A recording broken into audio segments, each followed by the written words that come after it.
hosting us, Queen. Yeah. I'm it's a young man from Limpopo, born and bred in Limpopo province, Ramarishani village in the Kunile. Okay. So, like many, I think from Limpopo, we come to Johannesburg for various reasons. Others to study. That's our first encounter with Johannesburg. Yeah. To study. Others for economic, opportunities. The migration that started many years ago through apartheid, migrating into the economic hubs such as Johannesburg. But I came to Johannesburg first in 1999 when I was studying. I went to the University as an undergraduate then, and I'm not trying to reveal my age yet. But yes, my first year was in 1999. We studied, got involved very much in student politics. In fact, I was the first BEC of the Youth League at the time back in 2009 of Ward 100, the Rahima Musa branch. So been very much involved in the politics as a young man, but eventually I think I decided to focus more on the business side. So I'm a businessman, various interests. I sometimes call myself a serial entrepreneur. Right. You'll find me within the financial space, you'll find me within the mining space, within the property space. So I'm a serial entrepreneur. And as all young people should explore this entrepreneurial opportunities because the unemployment is very high. And for us to make a dent on that unemployment, it's not for us to be saying we're looking for jobs. We should actually be saying, how do we create entrepreneurs who are going to then create employment opportunities? But I think in a nutshell, that's who I am. I feel like I was confused because you just said 1999, right? Yes. Really your first year. Yeah. And how? Okay, we talk about I'm like, okay, yeah, but yeah, man. I'll take a compliment. Today we are having young people. Yeah, but let's move to Goody Jeff. And apologies to our viewers. And now Jeff ki try to more address Goody Jeff than Comrade Jeff. So just bear with, me. So tell me more about you, where you grew up as well. Dusting somewhere.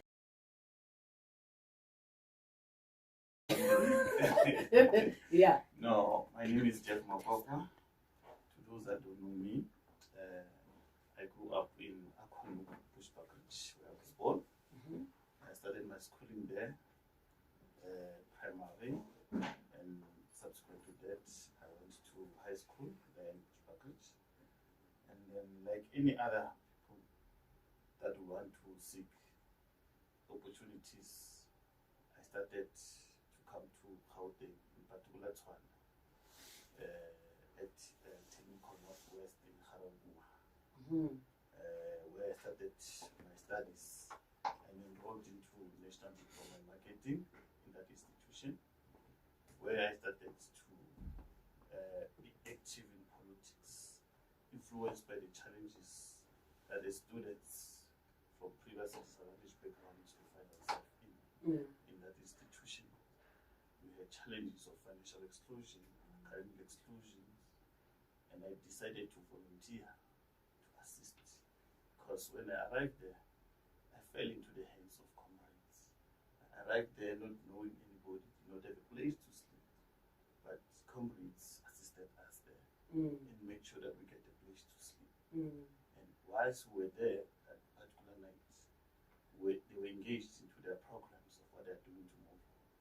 And then I got inspired at the same time and decided to say, let me also avail myself and volunteer, because some of their fellow comrades were not yet there. They were still short of manpower to assist the students. So I volunteered to assist them. And then in that process, I then joined the student politics. And 2-3 years down the line,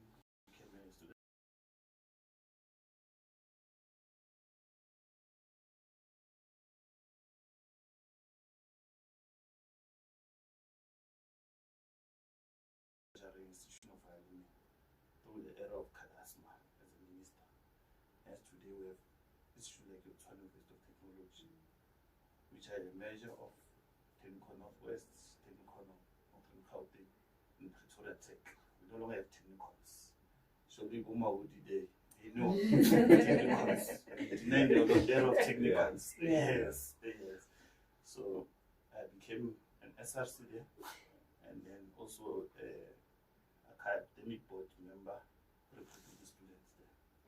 Later, after completing, I came to Johannesburg, started SABC, I did my internship there, business development, SABC in 2006-2007. And after that, I stayed a couple of years for the job, but I started to relocate to Middlelands, Soweto, where I rejoined the ANC structures there, the ANC clique, of which in the second year, me joining, I became the deputy secretary of the branch there.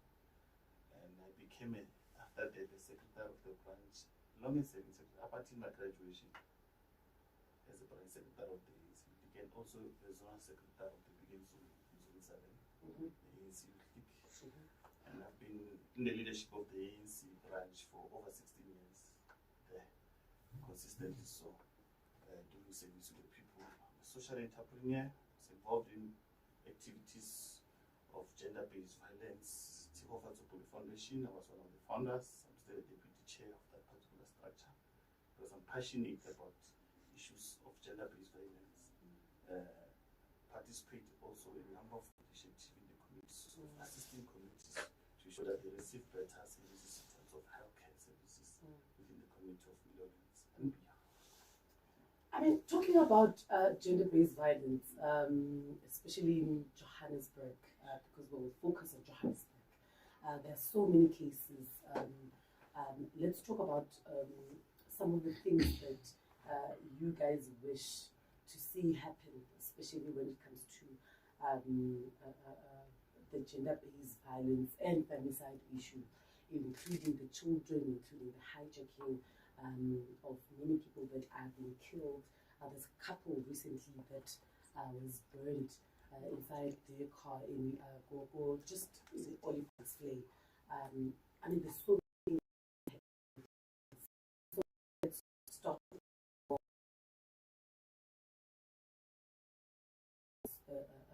gender-based violence issue. Lindsay, maybe for you as a woman, do you feel safe to be in South Africa, especially as a person that has traveled in other countries? Queen, you know, I think GBV is such a big of people. So I'll speak from a worker point of view. We're definitely noting a lot of incidences of women being attacked on their way to work, attacked in their own homes. Yes, that is obviously a very important aspect, but also in terms of people being free to access workspaces and continue their living and to continue to prosper in that particular space. And when I think of, you know, like you said, do I feel safe in South Africa? For work, most of the time I'm in Soweto, and I've never felt unsafe, right? But what I would also want us to maybe also discuss is the fact that gender-based violence is not always a stranger who attacks you. And that is what we are seeing a lot of. It is our close family and friends, our spouses, that are the ones who are actually inflicting these particular crimes against people, whether it's women, whether it's kids. And that is something that we need to start to interrogate, because everyone assumes that when you go out and you're having a party somewhere, that it's some strange man who's going to attack you.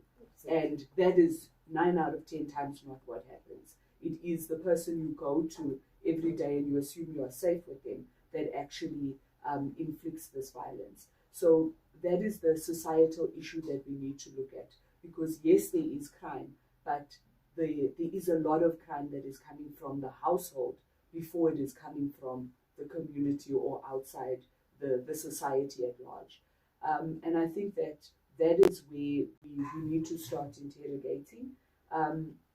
And also, if we look at GBV, I'm grateful that I'm with gentlemen today, because a lot of the time it is only spoken about as it is male on female. And we are now seeing a greater scourge of men also being attacked, either by their partners or by other men as well.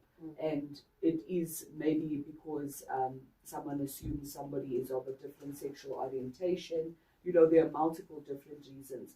And for too long, GBV has just had one image. It is women being abused. And because of that, we are also missing a lot of other places that we need to support and need to provide education around how do we engage in those particular aspects. Maudi, your inputs in Somonka GBV, because we see that it's like people do no longer know when to stop or to say no, to seek help. Mental health as well. People suffer from different mental illnesses, some maybe from past traumatic incidents, and now things are spiraling out of control. Maybe your inputs, especially as a man in South Africa. Yeah, look, excuse me. The cancer, this cancer, it's quite a big problem. I think Lindsay touches on setup. It's broken. Where a child grew up nicely within either, I mean, it's not even about having a mother and a father present, but it's about the level of involvement of a family, whether it's an extended family, Rangwane, Ramoholo, those are part of family. And the role that they play within that family, I think we've abandoned that. So you go into many of these communities where children are raising themselves with no proper guidance, by many parents. I mean, to some extent, some parents, due to the socio-economic, challenges that they have, they're working long hours far away from home. But in some instances, I think it's a setup that is also perpetrated by Malumi, who's either drunk all the time, the substance abuse that is involved. There are a number of the social issues that I think are main contributors into this problem. But I think the main one being we're no longer parenting to a larger degree. These children are parenting themselves. We're almost sending them to school to say the teacher will be responsible, the school will be responsible. But I think our role as parents to guide them is missing. And I think that's what is contributing in some of these challenges. But it's a much bigger, a broader societal problem that needs almost a whole dialogue, national dialogue on its own. 20 minutes before we hit, actually it's 21 minutes before we hit 11 o'clock, so let's go straight into your comments. Ntombi Sihlahla, good morning, and Jemina Tati says, our very own from the mighty Ward 43, and Comrade Bay from Binelo MLATI, MLATI, and then Nana K. Mauche are my leader, Comrade Jeff, and then Ngosinati says, comrades, actually Arcaders, good morning, and then Mpo Liena Watumedisa Kamo, and then Matepo Mujelele are Comrade Jeff Mulati. We know his contributions in the fight against gender-based violence, especially the issue Comrade the late Tshofatso. Thank you so much, Matepo, for that. And then Mpo Kuneme also Wadumedisa Shimi Javas Ti salute leadership in the studio. And then Thank you so much, Molebogeng Modisele as well. Che as well. Thank you so much, Sibongile Muloi, my brother. My brother. Thank you so much, Mpo Makate. Thank you so much for that. And then Molebogeng actually utsenyeletsa mo tabeng ya gore o tseba Comrade Jeff from the Garankuwa as a student representative council. Mando uri tumedisa liena in the studio. And then Queen KR I show Konka. Okay, comrades, remember that there are certain comments that we need to screen again for purposes of but however Mapaledi thank you so much ukopa go saluta Comrade LYNDSAY kucho madumeki yao. And so thank you so much for all the comments. Other people are watching on YouTube as well. Thank you so much in Tlantla Khoza. Nebare rumeletse scripture mo YouTube. Ya se baleng ke sa se bona. Nebare really bale scripture seng. Really tsenye mo modimo. But unfortunately, o dilitile monga sona. But nonetheless, let's continue. I mean, all of you are trending, right? All three of you are trending.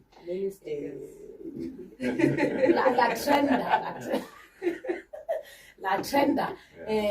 Musa Bulisanu, good morning. Ki poster. Ki sticker. Left and right. I mean, let's talk about trend.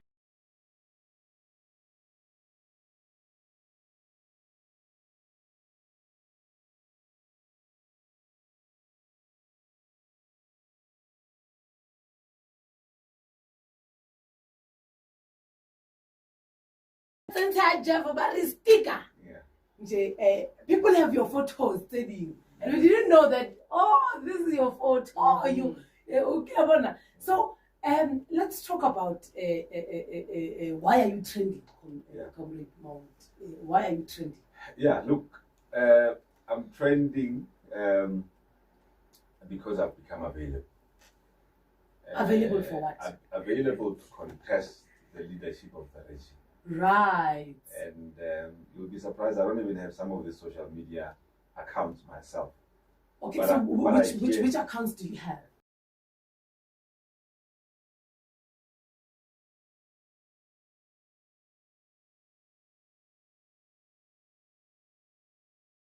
That can be a good leader.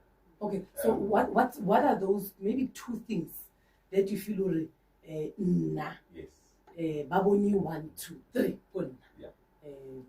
Some of the leadership structures that you've served in that has about trial and tested. Yeah. We are behind you, Babang. I see the comrades are it's like a fella question. So let's talk about those two things that comrades saw in you to say, okay, Maudi is fit to serve in the region because of 1, 2, 3. Yeah, look, I think apart from the work that I've done in the community, what Entrepreneurship in particular, which covers Ebony, Calfontaine. So you're no longer go 100, you are go 111. No, that was my background where I started. Right. I'm in 111. Okay. So that's my branch. Zone 15. Zone 15. There's quite a lot that I've done, in the community. I got there. I think my involvement there started in 2018, and I think at that time there was a conversation around the township development bill, which was at the time still a bill, now an act enacted to ensure that the township economy is one that is well supported and it's booming with its many opportunities in terms of business. It's a multi-billion business opportunities there. The bill, the act now is in place, but many of the young people don't know much about it, in terms of what it says, how can they utilize it to advance themselves. so I bought a property there, 2018 it was. It was a dusty dump site that I found, a very nice sizable stand, which I developed into some nice property accommodation. Because I got there, the typical room was, you know, that one room with a toilet outside. And I said, this can't be how our people are, you know, are settling. There's a young professional who doesn't have to have the pressure of going to Midrand or these suburban areas as a first-time job, you know, a person, profession, starting out life. So they can still, within the township, they must be able to find a decent accommodation where they can say there's a decent shower, kitchen, very nice accommodation, which, you know, gives them that dignity. Because those rooms in the township don't really give much in terms of dignity. So I went in, put together that development. They love it. And I think I influenced many other like-minded business people to do the same along the same street. If you go there, compared to what that is about,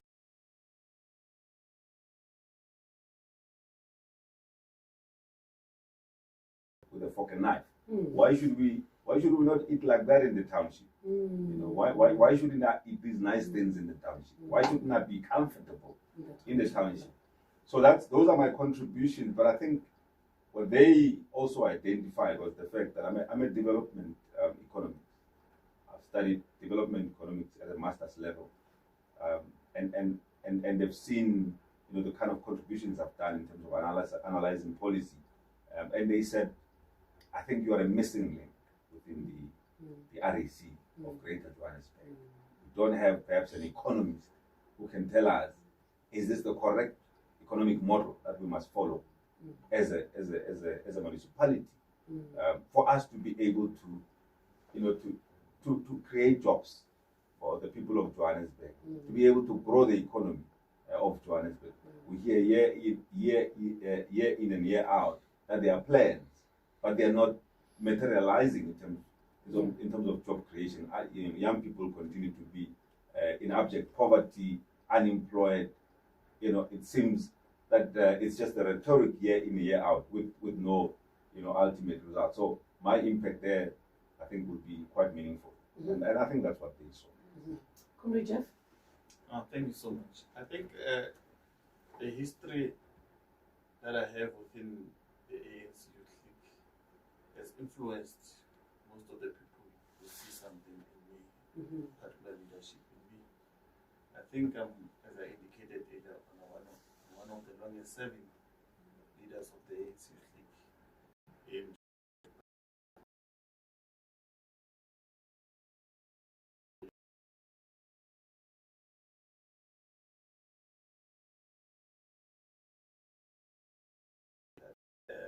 architect of development policy in the city of Johannesburg.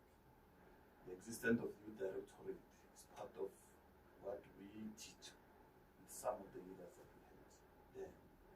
Among other issues, I think comprehensive my social entrepreneurial skills within the broader society and my contribution in that sector. At some point, I even elevated to a level of a national administrator of coalition of NGOs in South Africa.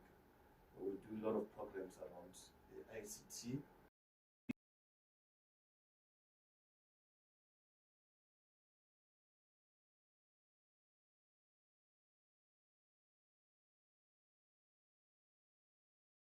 Work with various institutions, including United Nations, just to mention one, in making sure that we advocate for social entrepreneurship within our townships. So there are a lot of things that are also involved in relation to GBV, and I'm also involved in current. So I think that's what most people saw in me and my capabilities to ensure that I effect change, particularly social change in the space of our communities. And I'm glad here that I'm with MAUDI, the economy guru. Here in the social space. Even I try, I see she's wearing a jersey that I did myself on my site. There's also someone who's responsible to do and sell ANC regalia. So I'm also in that particular space. I've worked also with MLC as a media liaison within City of Johannesburg. A lot of programs that she was doing was also brains behind. And it's the opportunity to work with you towards the process of national elections as a team that was expanded in Johannesburg, and the work that they was contributing to the broader politics of the ANC. Comrade Lindsay, I mean, is from the alliance of the ANC, SATU, and many others. SATU saw potential in the few leaders amongst yourselves, and your name was submitted. So tell me, what's that one? I mean, those two things that they said, yeah, this one, no bala. I think Babu Bita no bala. So yeah. Yeah, so Queen, like you said, ours as COSATU is very different because the workers who are also fully fledged comrades in the ANC have said that we also want to see representation of our worker leaders in the REC of the ANC. And I think, you know, many people will say, but you are part of the alliance, you are in the secretariat, you are in the political council. But one of the things that we have picked up is that each member in the alliance is an autonomous body. So there is no way that COSATU can bully or push over the ANC and say, change your decision and do.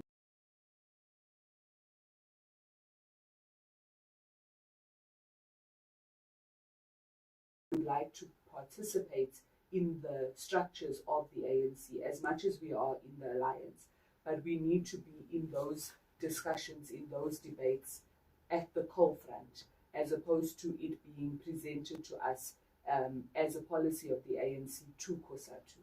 So if we are in those spaces, the voices of workers will be heard, and that is something that is extremely important, especially if we look at Johannesburg, noting its economic standing in the country and in Africa as well. The worker component is an extremely important component. So if we are in those spaces, we will be able to influence the discussions, and obviously some policies are going to work in our favor, but we will know that we can also support the policies because we've had an input into the policies as they are. And then secondly, just jumping off what Comrade MAUDI was saying in terms of expertise. And I think that by including a worker voice, you are also including a great spectrum of professionals and what they are also bringing to the party in terms of their work experience, participation in the subcommittees, for instance. If you have someone like myself who has done education for years, there is a very different viewpoint as opposed to someone who's just been a parent of children who are in schools.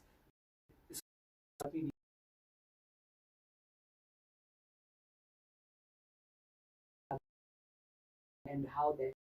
So that is why we have names to say we are comrades, we stand for worker voice, but also we have the expertise that might not have been finding space in the RSC previously.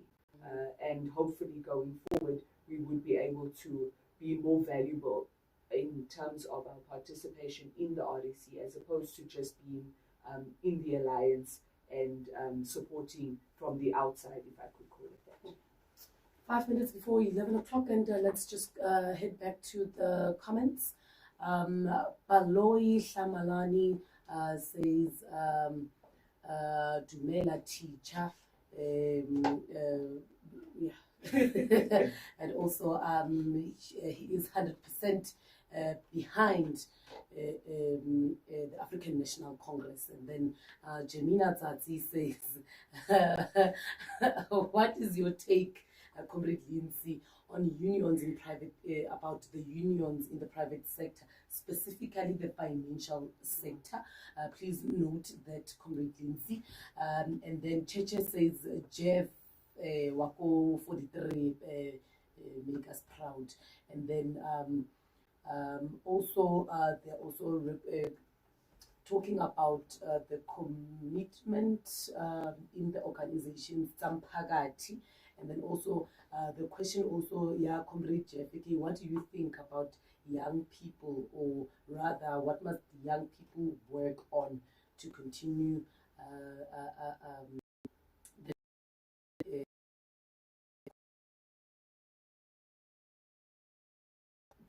now se ke diphira se ba mengwaga ya Comrade Jeff. And then also Comrade MAUDI, this is for you. So as you are going to answer the first question, Comrade Jeff, your question as well around young people, and then Jemina. Yeah, what Comrade Jemina ke batho ba ratang batho ba ile go re nya ka go bolela le batho ba ko studio ba re botse. So Comrade MAUDI, ba re you mentioned that you are an active entrepreneur. How do you think that government policies, both local and national, impact the growth of small businesses? And what are some of the changes you would advocate for to create a more enabling environment for entrepreneurs? So let's go back to you, Comrade Lindsay, teacher. Comrade Queen, I think the issue of the private sector is a really important one for us to discuss. And I think that is something, even as the Federation, that we've also been trying to ensure that we also have programs that are very key positioning around the private sector. You will note that the commenter has spoken about financial sector. We have a union, SASGO, which deals directly with workers in the banks. And one of the things that we have noted is that, firstly, they do have participation and membership, and we appreciate that.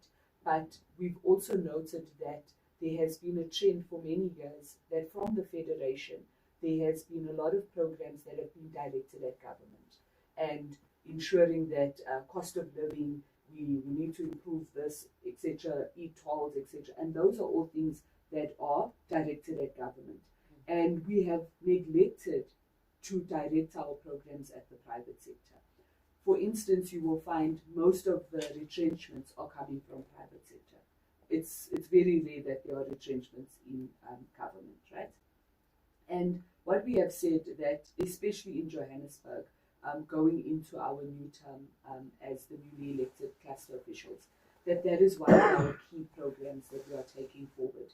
Go to the banks, ensure that we are recruiting in the retail sector. We noted, especially in the townships, people are closing down, and what is that doing to the worker unit that we actually have in these particular areas.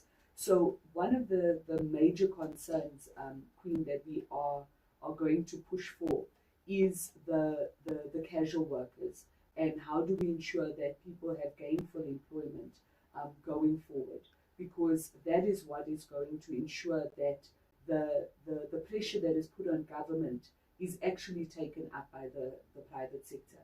And I think that is something even our Premier has said, that investment has to come from the private sector. And if we are not going to ensure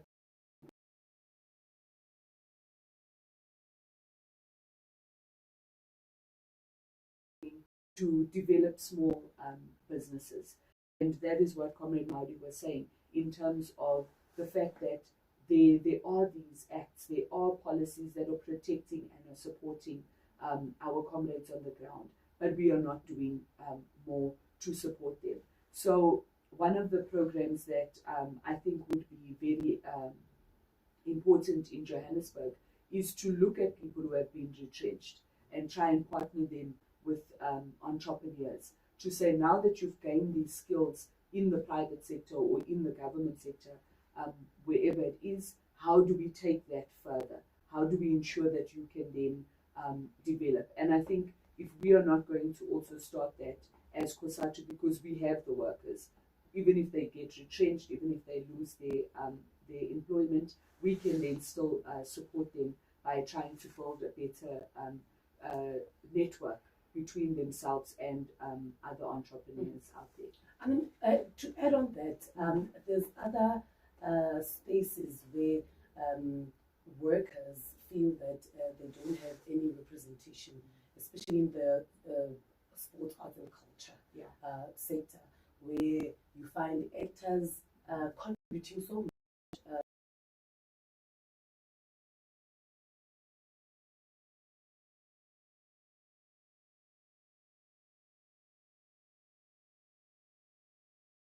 Musicians and sports anchors or people that have contributed into sports, and then years later they are broke, they don't have money. What are some of the things maybe that you have discussed as COSATU to say this is a space that we need to tap into to protect these workers? Queen, I think that touches on something that we've been working towards of developing around the future of work. And I think that our history as a country has led the Federation to have a very particular viewpoint, you know, teachers, mine workers, etc. But the world of work is very different at the moment. I also serve as a member of the young workers in Gauteng, and that is something that we are looking into as well from that particular structure. What do we do with e-hailing? What do we do with the entertainment industry? Because those are the sectors that are gaining a lot of people.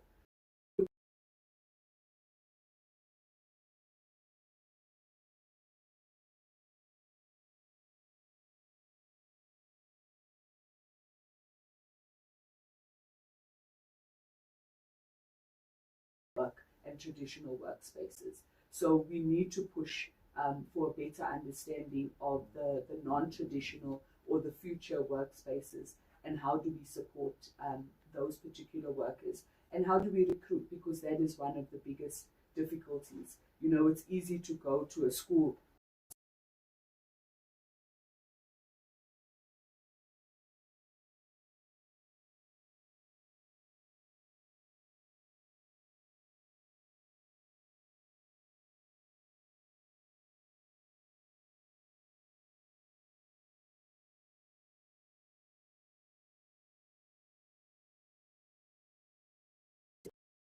industries.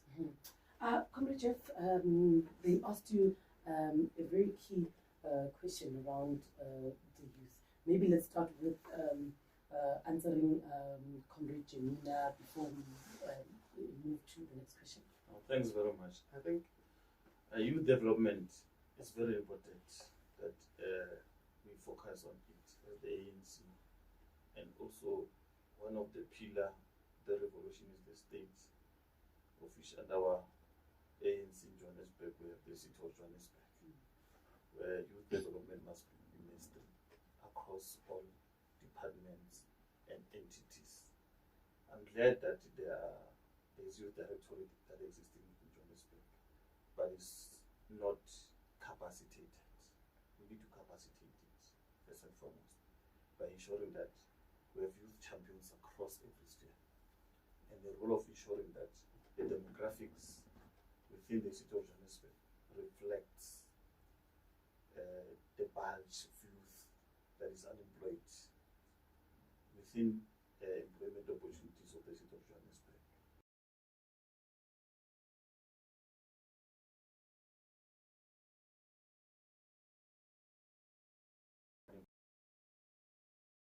But that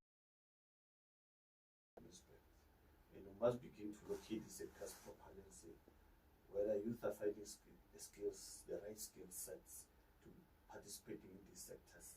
The economy, you have your primary sector, of which is when you do work in terms of industries that exist here in Johannesburg. You have your tertiary sector, where there's finance and trade. there's construction there on the secondary sector. There's manufacturing there. We have the skill sets that young people take as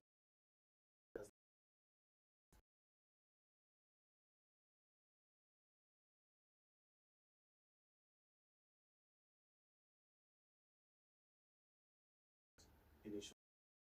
They develop skills that speaks to those sectors that exist in Johannesburg. So if we can do that, we can solve some of the problems. But at the same time, entrepreneurship, as Maudi said earlier on, is very crucial and important. We need to build the next layer of entrepreneurs within our communities. But those layer of entrepreneurs should be able to, at the same time, to maximize the resources that we have in Johannesburg. We can't have a situation where there's mining in the belt, but there's no youth companies that are finding expression. The problem is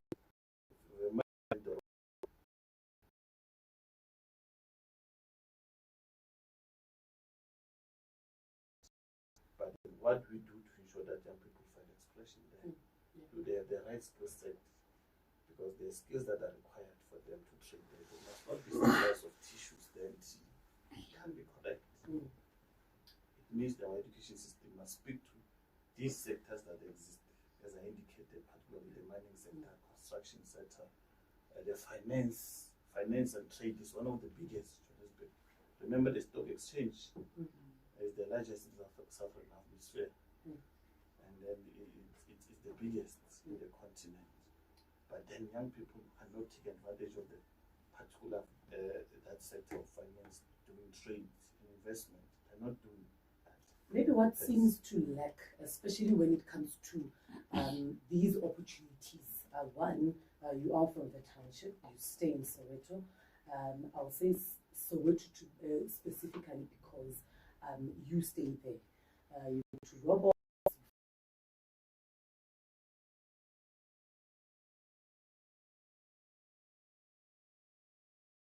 Are suffering from depression, being one of them.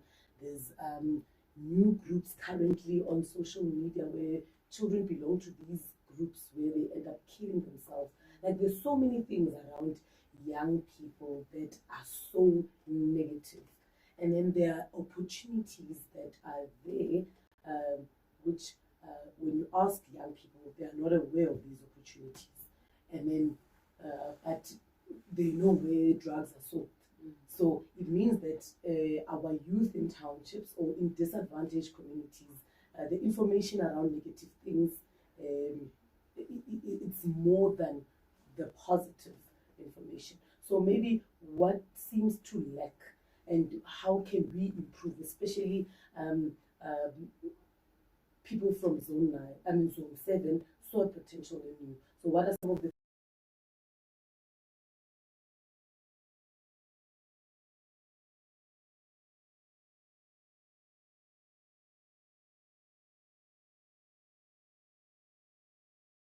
It's a very important subsection of society, but at the same time, they're in transit.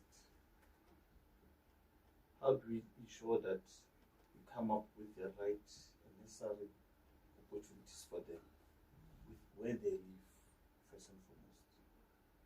In our township, recently, we find a situation where infrastructure that will assist you to develop is neglected. Some of the infrastructures are no longer there.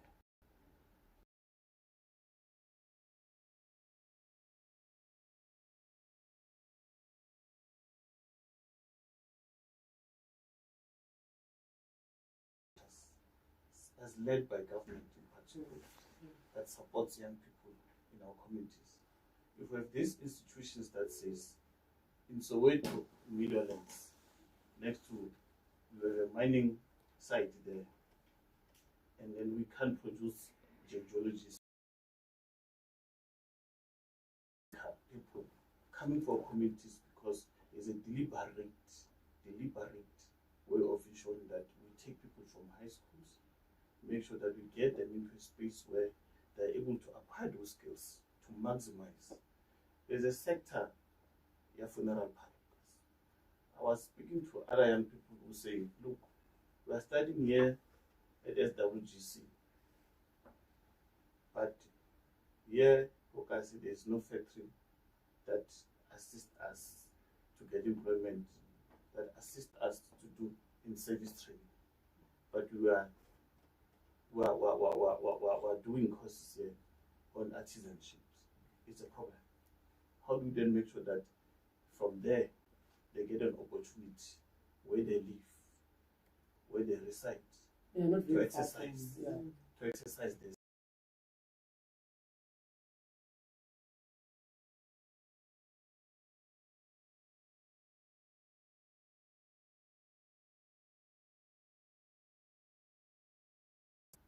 But how do you bring it there? How do you bring these opportunities closer to them? Do we have a proper empowerment zones within our communities? Problem is currently no. It was a empowerment zone in it's dilapidated, it's not taken care of. Young people, if they want to find opportunity, they must come again to Johannesburg and travel with money that they don't have. It's a serious issue in itself. How do you resolve that matters? So that we are having those centers where young people are going to go and walk in there and get assistance. It's very important.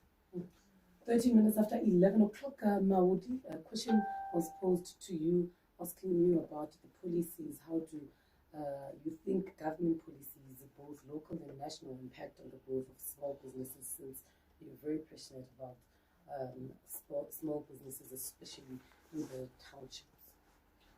Yeah, so I think a great question. You know, for years I've looked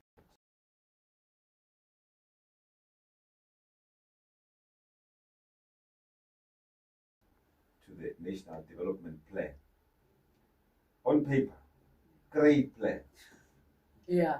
You know, where you are thinking, if only, even if just 50% of what is written on the NDP, just implemented, we wouldn't even be talking any of these things that we're talking about. So from the implementation than from policy formulation. We've got some of the greatest policies of empowering these young people. Yeah. But I think it's more the doing the checks. It's like having the plan and the scorecard, but nobody evaluates where are we in terms of this plan. I mean, the NDP is what Agenda 2030. How many years do we have now until we're going to have another plan, the Sustainable Development Plan, all of them expiring. Where are we in terms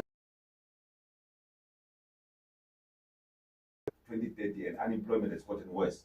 But the NDP says we need to have this thing, we need to have that. So it is more the monitoring and then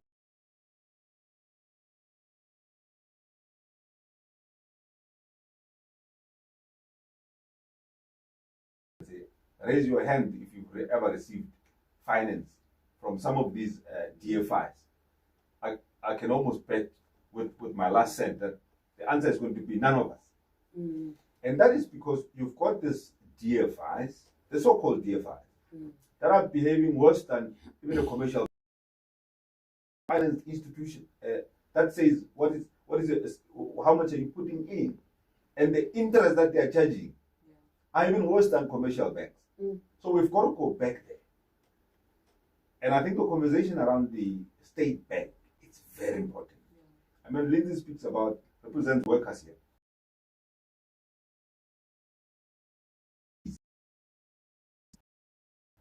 Formulate state bank today and make a decision and say, from today, all your salaries go into that bank. That bank immediately, or from that day, becomes the biggest bank in the country. State-owned, able to then provide some of these other additional products. And that bank would be able to pay all the employees, and it's sustainable, well run. All the government employees, money goes in there. Open that bank account. We're not paying salaries in any other bank. Because why should we? So it's more implemented.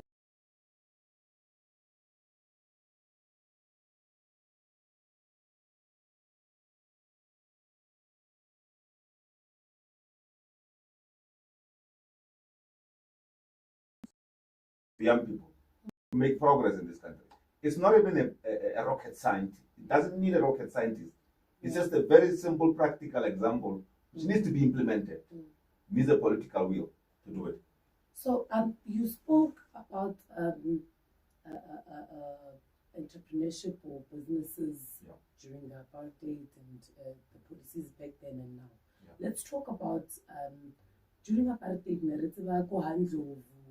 in the townships. There were spaza shops, Wandlovu, Wababu, Mufukeng, all these other spaza shops.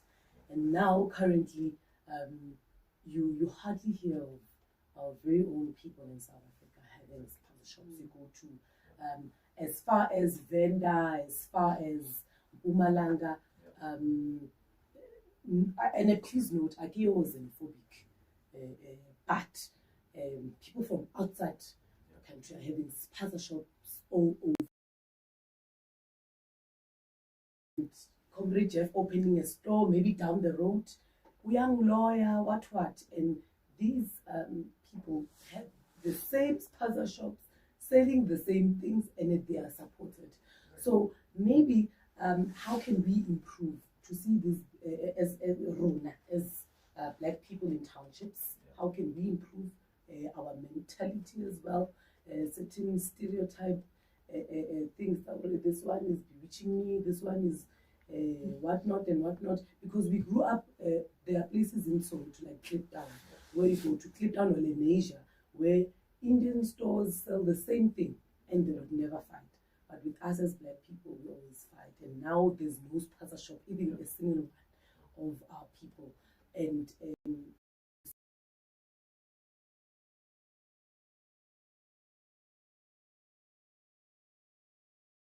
make the spaza shops into South Africans. Yeah, look, I think a very important question. Firstly, the spread of spaza shops in their current form. It must be to, again, the law enforcement, which is the government. How they allowed to mash without enforcing bylaws. I mean, you see now there's a rush to this in a rush, and this comes on the back of that crisis we had, where kids were now being poisoned, and suddenly it looks like it's a new thing now. They must start working, and the question is, what have they been doing all along? So we must stop being reactionary and begin to be a little bit more proactive and anticipate some of these things and be intentional in how we want to see our communities or our economy structurally. I mean, it touches on the very same point that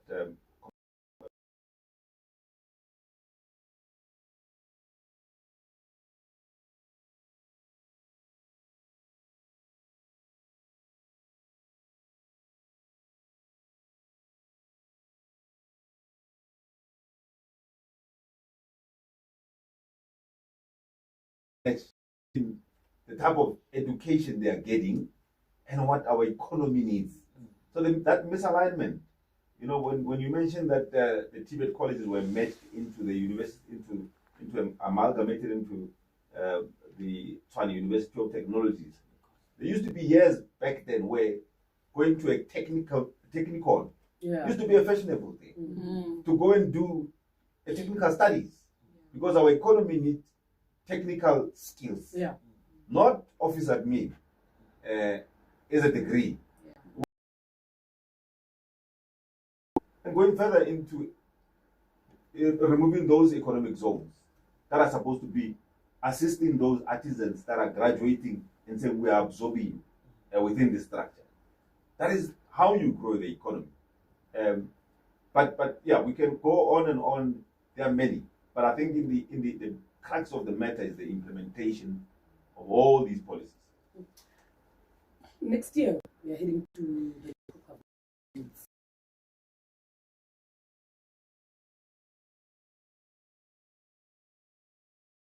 social ills, from GBV to others will be asking about the mines, which our young people are unemployed in these mines. now there's a rift between us, people. There's that social distance, though, as the ANC, we're trying with the LYNDSAY renewal, doing programs to bring back those that left, those that gave up. There's so many programs. However, we're going to local government elections, and so many things are still not resolved. So what are some of the things that you feel that if we can change here and here, people would say, okay, let's give the African National a chance? Let's start with you, Jeff. Okay. Now, I think Johannesburg is faced by multiple challenges. There's a question of urban decay in Johannesburg. If we don't arrest that, we're going to suffer serious consequences in Johannesburg. Our infrastructure itself is not in a good position, and we are actually going backwards instead of going forwards, because the world is moving. Comrades, I think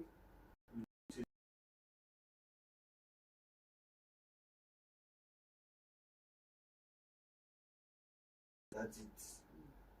Hiring trucks, the new technologies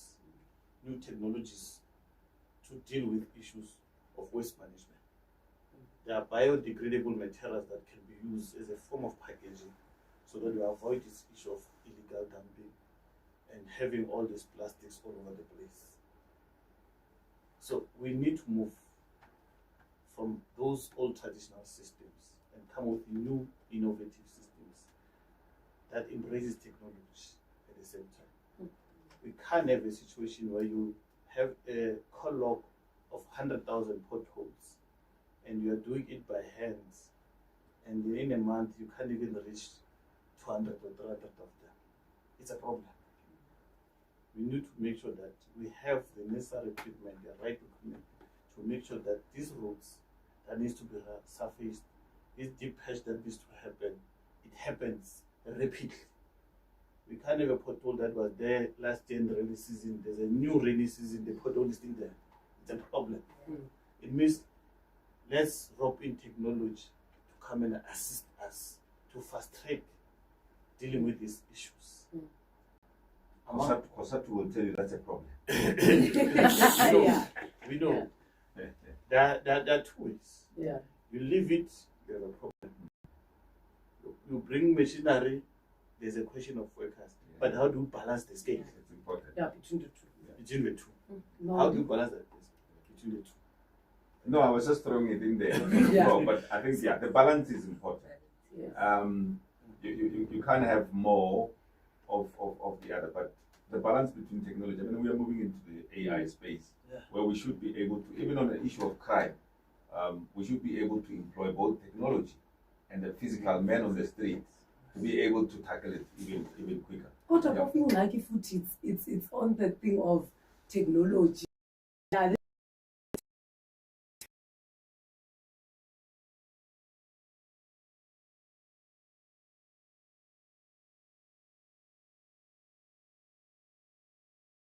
Order for yourself, but there are others where they say it asks you, it brings your meals.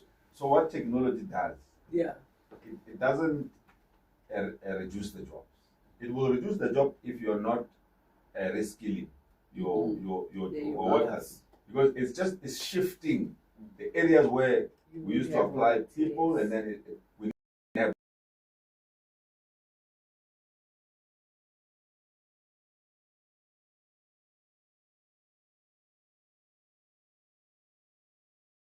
We're living in a constantly changing world.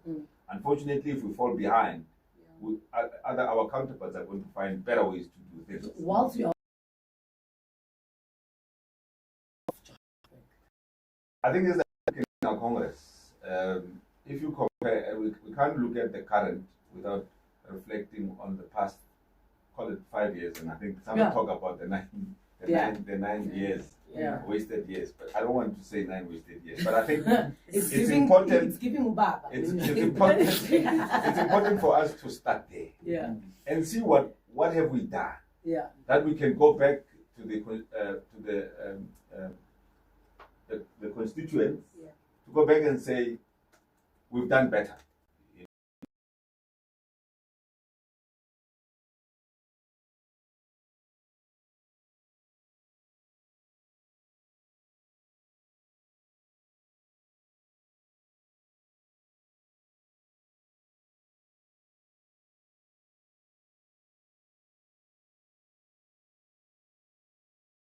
But don't use enough electricity, there's unemployment. I can't produce. So it was a mess that we found ourselves in.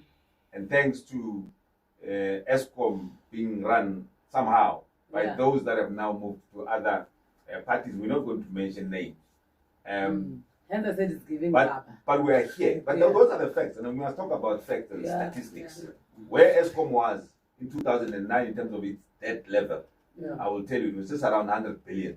Where it was left at the end of that era, we were sitting on almost 500 billion of ESCOM debt. So those are the numbers we must talk about, and how we got into that particular mess. A big thing. So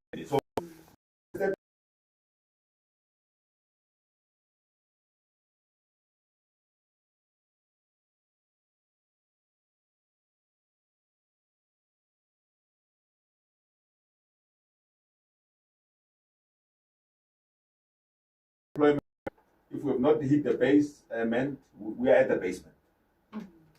Abasebenzi bathini Lindsay for 2026. I believe some of the things that no meetings, some of the certain things that you guys discuss that if we can improve here for not only for campaigning but for us to have that relations with our people, because our workers, for instance, feel that there's certain things that we neglected. We haven't addressed those issues. They've submitted their cries that this is 1, 2, 3, 4 that we have issues with, and we haven't addressed those issues. What are some of those issues so that abasebenzi are sorted? Queen, I think going to local elections, the first one, and I think my comrades from SAM will be very upset if I don't mention it. Yeah. It's, the money that they are owed. And I know the mayor has indicated that they've got a plan for 4 years, etc.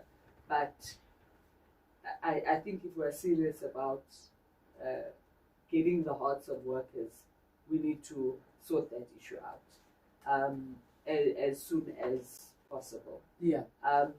But then secondly, I also think we need to strengthen and develop our monitoring and evaluation. So I'll speak from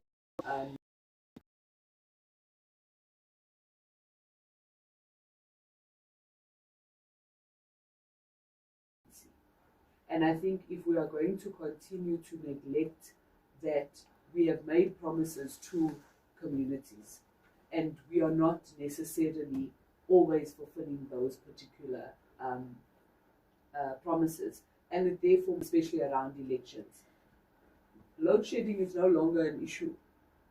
Nobody is speaking about load shedding. Yeah. So we need to then highlight that, indicate that it's a win. We've done A, B, and C, and this is where we are going. This is our next item: job creation.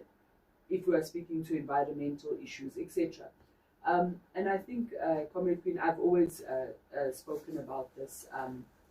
It is propaganda, and I think everyone has a very negative connotation around that word. And we need to be able, as the ANC, to use propaganda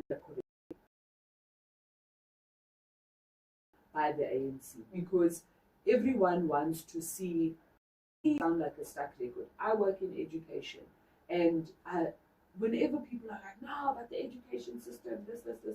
Okay, yes, it might not be the ideal education system, but we are proud as the ANC to be able to say that there are more than 1 million children who receive meals every day.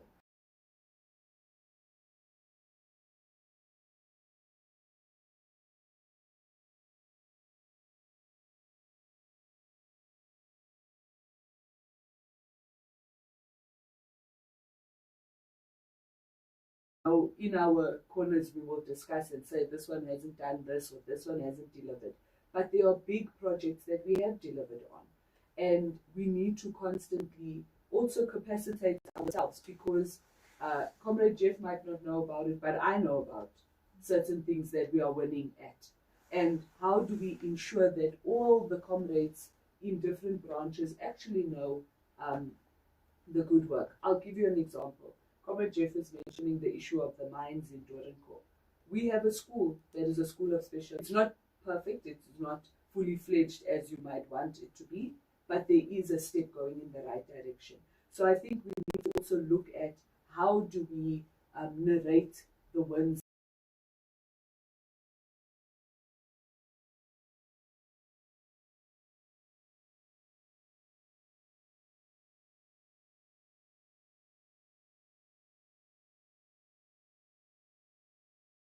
My friend yesterday, everyone is complaining about, the ANC has not achieved this by 30 years, but it's like building a house. Once the house is built, you cannot just start a new house from nowhere. You have to remove that house if you want to build a new one, right? So we are still in the process of dismantling the old bricks that were there, so that we can build a new house that suits us. And that's what we are slowly doing. But if we're not going to tell the story correctly, we are going to look as if we have done nothing. And I think there are big wins that we have. There are low-hanging fruit we can go out and explain to people what we are actually doing and what we are about. 25 minutes before we hit 12 o'clock, we will soon be wrapping up the dialogue. Okay, Jemina, thank you so much. Jemina Rishi is enjoying the show. Okay, some of the questions asked, most of guests, Badi Arabile, but Chris Maluleke, thank you so much. Tabo Mohapilwa, thank you so much. Ms. T, then our Dumedisa, Kulunga Kazwi Libanzi Machola, Lena Uwadumedisa. Unfortunately, some of the things, Ratulisa guys, there's certain things that we can't read, but that's why. But we are acknowledging your names. So please don't take any offense, but we do acknowledge. Okay, how do we regain the trust?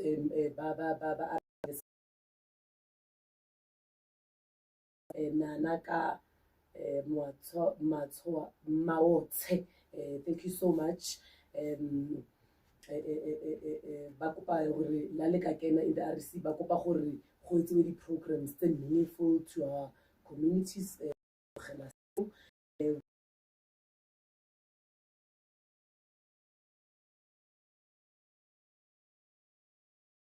Mabitso a lona ke badile mabitso a lona mara di comment tsa lena ra di acknowledge. Brenda Tlhalogang, thank you so much as well. Molebogeng Modiselle, thank you so much. Ra leboga man le di comments tsa lena. And then on YouTube, do we have comments on YouTube?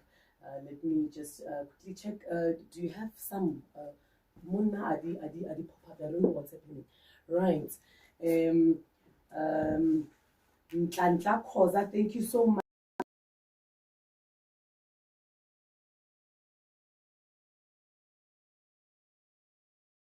As well. Thank you so much. Please make sure that you do subscribe.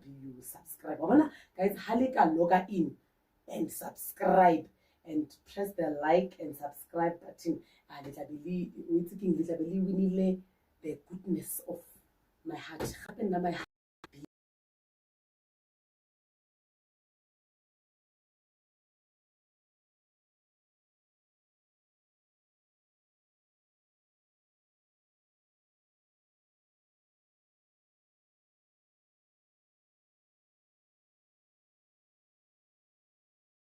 Maybe to make a shadow in somewhere. You are allowed when you when you part. Queen doing shout outs is giving away. I remember watching your TV and waiting for No, but sometimes, you know what, sometimes people would ask, is Comrade Lindsay taken? And they'll be asking me. So at least maybe you can make a shout out to your parents so then they know that you are taken. No, thank you. Yeah. Comrade Queen, I think last parting words, like I've said, the workers have spoken.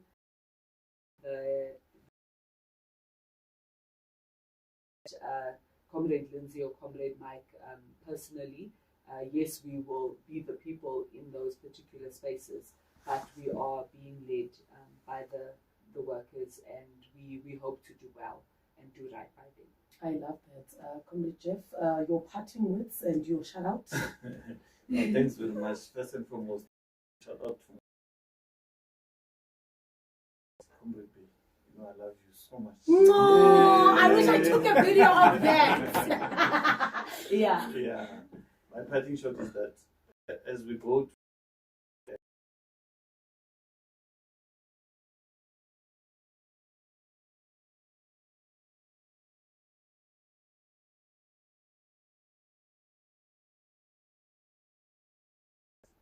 it's not about us. Let the BPGMs be peaceful. Let the BPGMs be productive. Let the BPGMs come up with a clear program of action that will take the organization forward. Let's make sure that we make education fashionable. Let's make sure that as ANC, as much as we've done our foundation courses, we need to go and get more education in the OR Tambo School of Leadership. Yeah. So that we're equipping ourselves to take the challenges and confront the problems that we're facing head on as members of the organization. So let's be loyal, let's be consistent, let's take off each other, let's take off this movement that the late OR Tambo and also Nelson Mandela of which today is 67 minutes. We must make our contribution. Thank you so much. Comrade Maudi, your parting words last. Yeah.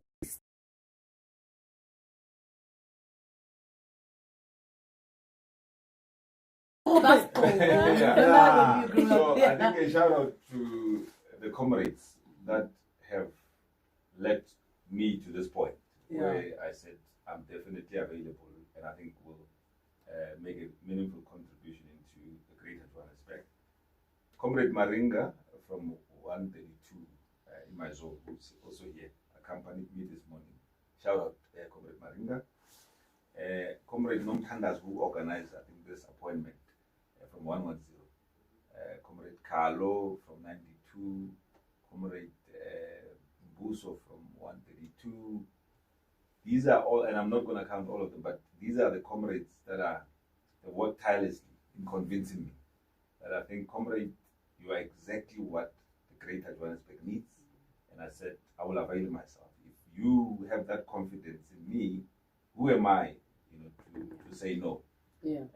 The words of J.F. Kennedy, he says, do not ask from a country what your country can do for you, but what is it that you can do for your country? I think those are powerful words in remembrance of also our grandfather, Nelson Mandela. Yeah. May his soul rest in peace. May his spirit continue to live, and may he be the shining light that will propel us into a proper and successful PPGMs.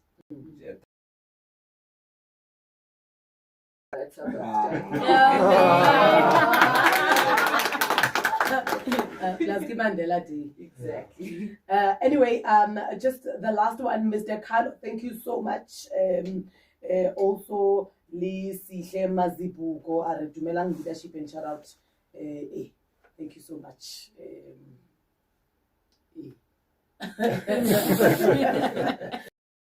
But anyway, nonetheless, thank you so much. It humbles us.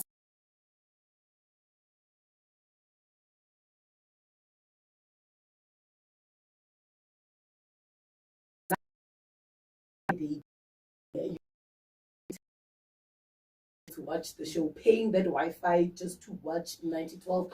It, yari hambula, I appreciate each and every cent that you make sure that you spend to making sure you watch this show. I appreciate. Shout out to the team, Kabelo and Gugu, for making sure that the behind the scenes are proper, and the comments, the questions. Thank you so much for everybody that participated on today's show. Please make sure that the BGM, actually it's tomorrow and today. Let's all remember that this is not only for yourself, but it's for the African National Congress. And if you love the organization, you won't go to these BPGMs or these meetings and because at the end of the day, media is there, social media is there.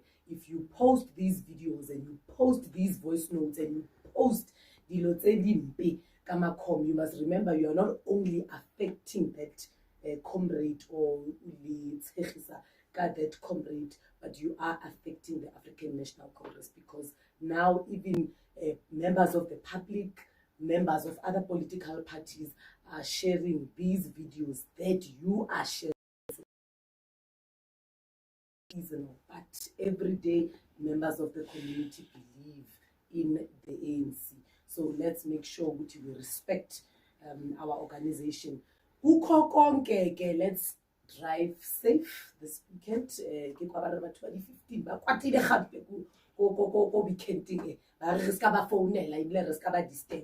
But let's make sure we don't text and drive, we don't drink and drive, we buckle up, we don't we obey the rules of the road. So give coffee litiye ising ungivakashela nini. Those ones are Sadidia. But Gugu just but nonetheless, asithandaneni dikobotsaka kitsaka tsa gago ke tsa gago a re tlhakaneng ka Mantaga safe and sound go sna ngwana re sa mo plana.